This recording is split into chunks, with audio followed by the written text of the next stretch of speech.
Time social review کے ایک اور ایپیسوڈ کے ساتھ میں ہوں آپ کی میزبان سمین نواز، وائس آف ساؤتھ ایشیا کی ٹیم کی جانب سے آپ سب کو عید مبارک۔ ناظرین، آج کل قربانی کا فریضہ مذہبی سے بڑھ کر سماجی حیثیت، خود نمائی، بڑائی، تکبر اور دیگر طریقہ کار کے اظہار کا ذریعہ بن چکا ہے۔ اگر نمود و نمائش کا ذکر کیا جائے تو ایسا لگتا ہے کہ یہ تہوار محض نمود و نمائش کی حیثیت اختیار کر چکا ہے۔ قربانی کا فلسفہ کیا تھا اور قربانی دراصل کیا معنی رکھتی ہے کہ بندے کا جینا مرنا اور اللہ تعالیٰ کی اطاعت کے مطابق زندگی کا ہر عمل ہونا چاہیے، اور بندگی کی علامت اور اپنی خواہشات کو قربان کر کے اللہ کی خوشنودی اور قرب حاصل کرنے کی کوشش کی جانی چاہیے۔ قربانی سے متعلق ہی اگر ہم تھوڑی بات کریں تو فرمان الہی ہے کہ اللہ کے پاس قربانی کے جانور کا گوشت پہنچتا ہے، نہ ہی اس کا خون، البتہ اس کے پاس تمہارا تقویٰ پہنچتا ہے۔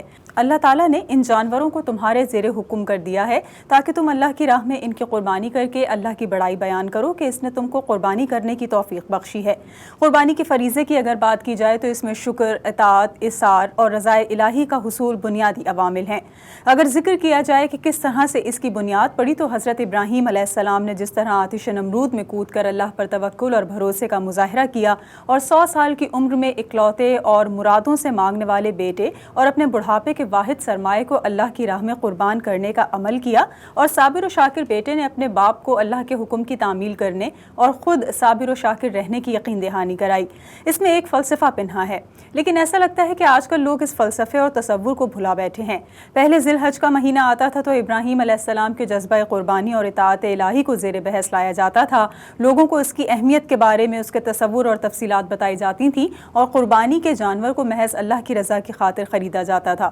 خوبصورت اور صحت مند جانور تو یقیناً ہر کسی کی تلاش ہوتی ہے، اور اسی طرح کے جانور تلاش کیے جاتے تھے، انہیں گھروں میں رکھ کر ان کی خاطر و مدارت بھی کی جاتی تھی۔ لیکن آج کل جس طرح سے خود نمائی، بڑائی، تکبر اور مقابلے بازی کا رجحان فروغ پا رہا ہے، ایسا کوئی تصور نہیں تھا۔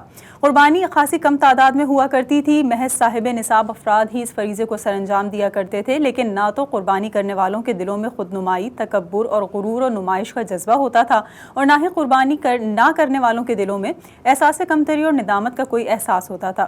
قربانی کا جو نہ کرنے والے لوگ ہوتے ہیں، یا جو اس طرح کے قوم کا ایک حصہ ہوا کرتا تھا مسلمانوں کا کہ جو قربانی نہیں کر سکتا تھا، ان لوگوں کو گوشت کی تقسیم کے وقت خاص کر کے ان کا خیال کیا جاتا تھا، اور خشوع و خضوع اور عاجزی کے ساتھ قربانی کا فریضہ ادا کرنے کے بعد اللہ کا شکر بجا لایا جاتا تھا، جبکہ کسب حلال کمانے والے تاجروں اور سرمایہ داروں کی جانب سے انتہائی بیش قیمت جانوروں کی خریداری اور تمام تر چیزیں جو ہیں وہ اسی طرح سے سر انجام دی جاتی تھیں کہ جو زیر حیثیت لوگ ہیں، جن لوگوں کی حیثیت نہیں ہے، ان لوگوں کو ان دنوں میں زیادہ سے زیادہ فیضیاب کروایا جا سکے۔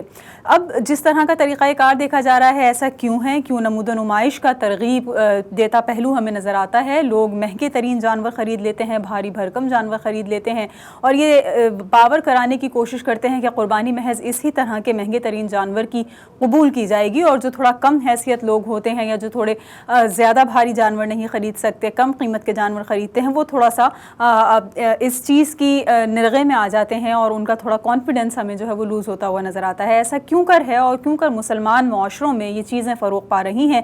اس کو کس طرح سے کنٹرول کیا جا سکتا ہے؟ اس پر آج کے پروگرام میں کچھ بات چیت کریں گے۔ اس کے لیے ہمارے ساتھ موجود ہیں معروف سماجی رہنما ہیں، مذہبی و سماجی رہنما جناب حاجی حنیف طیب ہمارے ساتھ اس موضوع پر گفتگو کے لیے موجود ہوں گے، لیکن ایک بریک کے بعد۔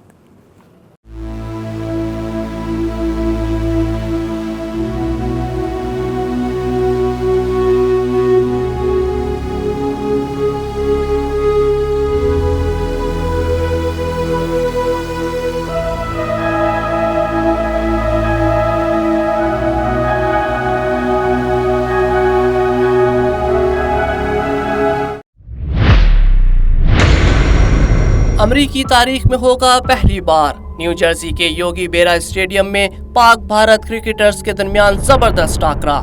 13 ستمبر کو ہوگی امریکن پریمیئر لیگ کی افتتاحی تقریب۔ شائقین کے لیے ہوگا بالی ووڈ ڈانس، ڈرون شو اور آتش بازی کا شاندار مظاہرہ۔ گلوکار شیر جان جنون گروپ کے نغموں سے گرمائیں گے شائقین کا لہو۔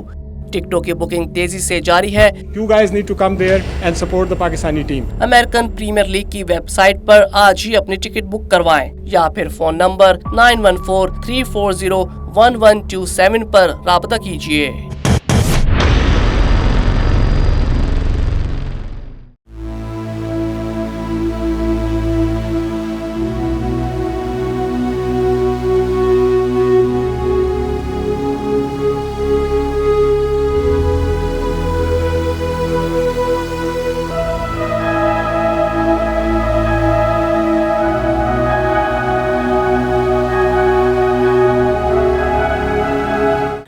بیک ناظرین، پروگرام سوشل ریویو میں ایک بار پھر آپ کو خوش آمدید کہیں گے۔ جس طرح سے عید الاضحیٰ یا عید قرباں کا ذکر ہو رہا ہے، بات ہو رہی ہے سنت ابراہیمی کی، تو کیوں کر اب ہم اس کا فلسفہ کھوتے ہوئے نظر آ رہے ہیں اور کیوں کر محض نمود و نمائش کا ایک ذریعہ بنا دیا گیا ہے اس ہمارے مذہبی تہوار کو۔ اس پر گفتگو کے لیے ہمارے ساتھ موجود ہے معروف مذہبی اور سماجی رہنما حاجی حنیف طیب۔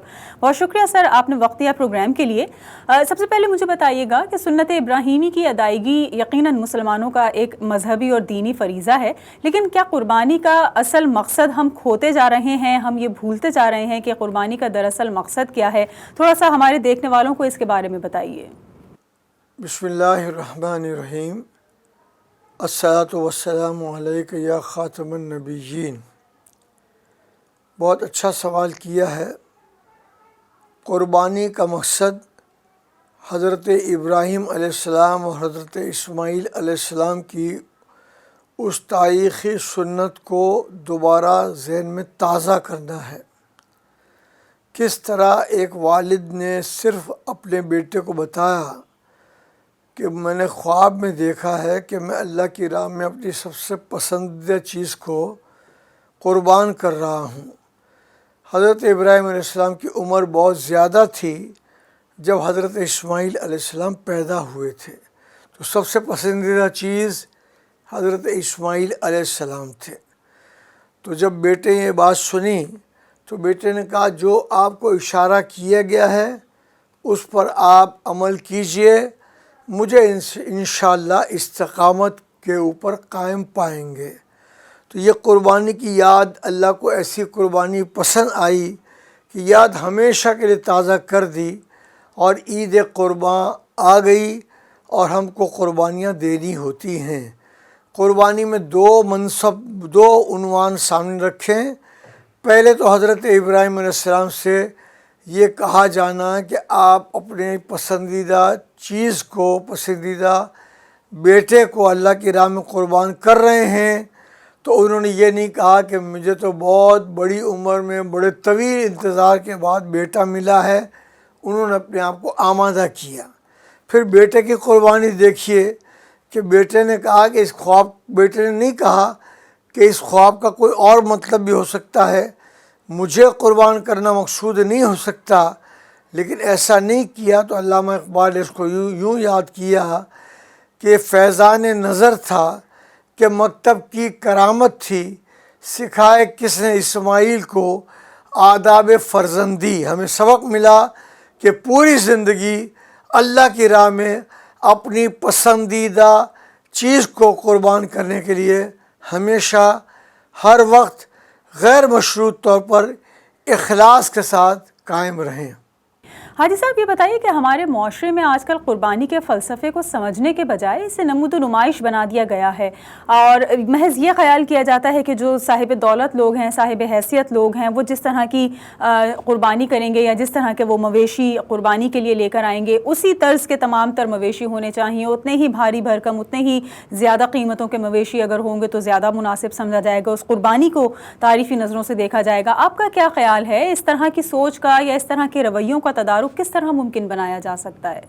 یہ بات آپ کی ٹھیک ہے کہ قربانی تو اخلاص سے دینی چاہیے تھی، اللہ کی راہ میں دینی چاہیے تھی۔ قل ان صلاتی و نسکی و محیای و مماتی للہ رب العالمین، کہ میری زندگی، میری نمازیں، میری قربانیاں سب کچھ اللہ کے راستے میں ہے۔ لیکن بدقسمتی سے گزشتہ چند سالوں میں دکھاوے کا عنصر بہت بڑھ گیا ہے۔ پھر بھی قربانی کرنے والے کو میں ہدیہ تبریک تو پیش کرتا ہوں کہ بڑی بڑی قربانیاں کرتے ہیں اور غریبوں میں وہ گوشت کو تقسیم کرتے ہیں، لیکن وہ خود رات کو بستر پر سو کر یہ سوچیں کہ اس میں دکھاوے کا پہلو نہ ہو تو زیادہ اچھا ہے۔ ایسے بھی تو لوگ ہیں جو قربانی نہیں کر سکتے، ایسے بھی تو لوگ ہیں کہ جن کے گھروں میں گوشت صرف قربانی کے دنوں میں جاتا ہے۔ ان پر فضل کریں، رحم کریں۔ ایک قربانی کے بڑے جانور کی قربانی کے ساتھ ساتھ وہ 10، 20، 25 قربانی کے جانور لے کر ایسا کرتے بھی ہیں لوگ۔ غریبوں میں قربانیاں کریں، ان میں تقسیم کریں، ان کے چہرے پر بھی روشنی، ان کے چہرے پر بھی خوشی اور رونق آنی چاہیے۔ ٹھیک ہے حاجی صاحب، آپ سے کچھ مزید بھی جوابات لیں گے، لیکن ایک بریک کے بعد ہمارے ساتھ رہیے۔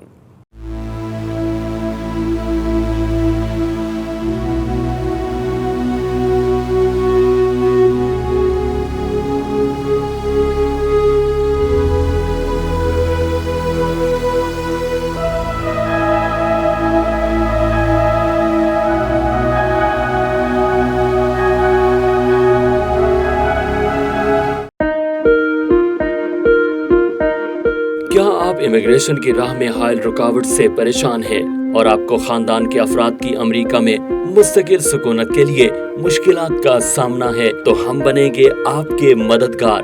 آپ امریکہ کی کسی بھی ریاست یا شہر میں رہتے ہیں، ہم کریں گے آپ کی قانونی معاونت۔ امیگریشن کے معاملات کے لیے ہمارے پاس موجود ہے ماہر وکلاء کی ٹیم۔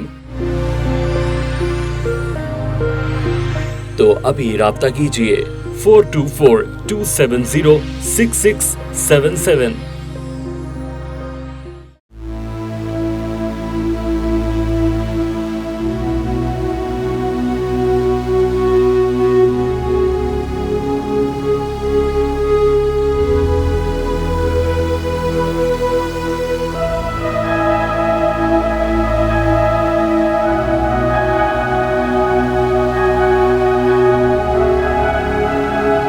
ویلکم بیک ناظرین، پروگرام سوشل ریویو میں ایک بار پھر آپ کو خوش آمدید کہیں گے۔ قربانی کے فلسفے، اس کی اصل روح اور اس جذبے کے حوالے سے بات چیت ہو رہی ہے جو آج کل ہمیں غائب ہوتا ہوا نظر آ رہا ہے۔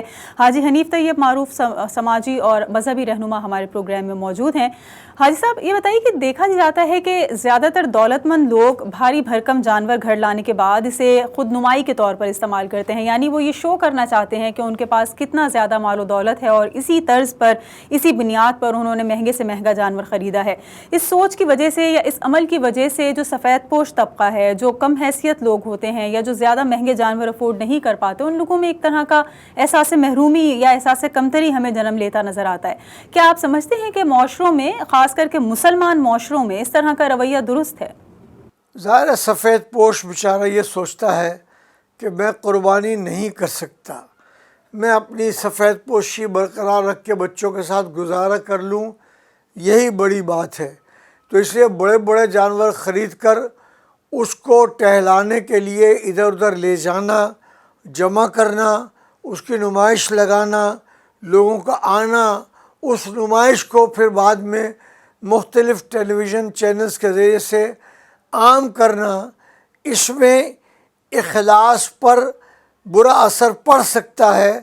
تو جو اخلاص سے کرنا چاہتا ہے وہ سوچ لے کہ اللہ کو نہ خون کی ضرورت ہے نہ گوشت کی ضرورت ہے، وہ ہر چیز سے بے نیاز ہے۔ تو اللہ کی راہ میں تو صرف آپ کی نیت، آپ کا خلوص، آپ کی دیانتداری، آپ کی ایمانداری، آپ کی غریب پروری اور غریب نوازی کو ہی گنا جائے گا۔ اس لیے آپ سادگی سے ہی کریں تو زیادہ اچھا ہے۔ یہ بتائیے کیا ایسے لوگوں کی قربانی قبول ہو جاتی ہے جو خود نمائی کے شوق میں مبتلا ہوں؟ دراصل بات یہ ہے کہ ان کے اخلاص پر اتنا شک تو نہیں کرنا چاہیے کہ ان کی قربانی قبول نہیں ہوگی۔ آخر وہ اگر اتنا بڑا جانور لاتے ہیں تو اپنی جیب سے اتنے بڑے پیسے بھی خرچ کرتے ہیں۔ اللہ بڑا کریم ہے، اللہ بڑا رحیم ہے، ان کی قربانی کو اللہ قبول کرے گا، لیکن بس ان کو سمجھنا یہ چاہیے کہ جتنا بھی سادگی سے کریں گے اتنا ہی زیادہ ان کے لیے اس میں اللہ نے بھلائی رکھی ہے۔ آخر میں بتا دیجیے گا کہ کیا پیغام دینا چاہیں گے آپ نوجوان نسل کے حوالے سے کہ ان کو قربانی کے فلسفے اور اس کی روح اور حقیقی تصور سے کیسے مزید آگاہ کیا جا سکتا ہے، کیسے ان میں وہ جذبہ بیدار کیا جا سکتا ہے کہ جس کی وجہ سے ہمارے لیے یہ ایک مذہبی فریضہ ہے؟ ایک تو یہ کہ جب بچے قربانی کے جانور آتے ہیں تو ان کی خدمت کرتے ہیں، ان کو چارہ کھلاتے ہیں، ان کے ساتھ پیار کرتے ہیں، تو یقیناً وہ ایک سوال پیدا ہوتا ہے ان کے ذہن میں کہ قربانی ہم کیوں کر رہے ہیں۔ تو پھر حضرت ابراہیم علیہ السلام کی یاد آتی ہے، پھر اسماعیل علیہ السلام کی یاد آتی ہے۔ ان دنوں میں علماء بھی جمعے کے خطابات میں اور مشائخ بھی اپنے مریدین کے سامنے اور ٹیلی ویژن پر بھی فلسفہ قربانی کو سمجھایا جاتا ہے تو نوجوانوں کو یہ سمجھنا چاہیے، اور نوجوانوں کے لیے یقیناً سوشل میڈیا پر بھی بہت سارے لوگ قربانی کے بارے میں بتاتے ہیں، تو نوجوانوں کو سمجھنا چاہیے کہ اللہ نے ہمیں یہ موقع دیا ہے کہ ہم قربانی کر رہے ہیں، انشاءاللہ اگلے سال اس سے بہتر کریں گے، اور ہم قربانی کر کے اپنے گوشت کے حصے کو 3 حصوں میں تقسیم کریں گے۔ ایک حصہ اپنے پاس رکھیں گے، ایک حصہ اعزا اقربا پڑوسیوں میں دیں گے، ایک حصہ غریبوں میں دیں گے۔ تو نوجوانوں کی ذہنی تربیت اس میں ہوتی رہتی ہے، تو اس لیے نوجوانوں کے لیے اس میں سیکھنے کا بہت کچھ عمل ہے۔ بہت شکریہ حاجی حنیف طیب ہمارے ساتھ آج کے اس پروگرام میں موجود تھے، اور ہم نے کچھ بات کی قربانی کے فلسفے کے حوالے سے، اس کے اصل مقصد کے حوالے سے، اس جذبہ ایثار اور قربانی کے جذبے کو سرشار کرنے کے حوالے سے، جس کو بیدار کرنے کے لیے ہم پر یہ مذہبی طریقہ، مذہبی فریضہ جو ہے وہ لازم کر دیا گیا ہے صاحب حیثیت اور صاحب نصاب لوگوں پر۔ لیکن آج کل ہم یہ دیکھتے ہیں کہ جنوبی ایشیائی ممالک ہو یا کوئی بھی مسلم کنٹریز ہو، وہاں پر قربانی کا جذبہ تو کہیں پیچھے رہ گیا، لیکن نمود و نمائش کا جذبہ اس کو کور کرتا ہوا نظر آتا ہے۔ آج کے اس پروگرام کے لیے فی الحال اتنا ہی، اگلے ہفتے ایک اور پروگرام کے ساتھ آپ کے سامنے حاضر ہوں گے۔ پروگرام ٹیم کے ساتھ سمین نواز کو اجازت دیجیے، اللہ نگہبان۔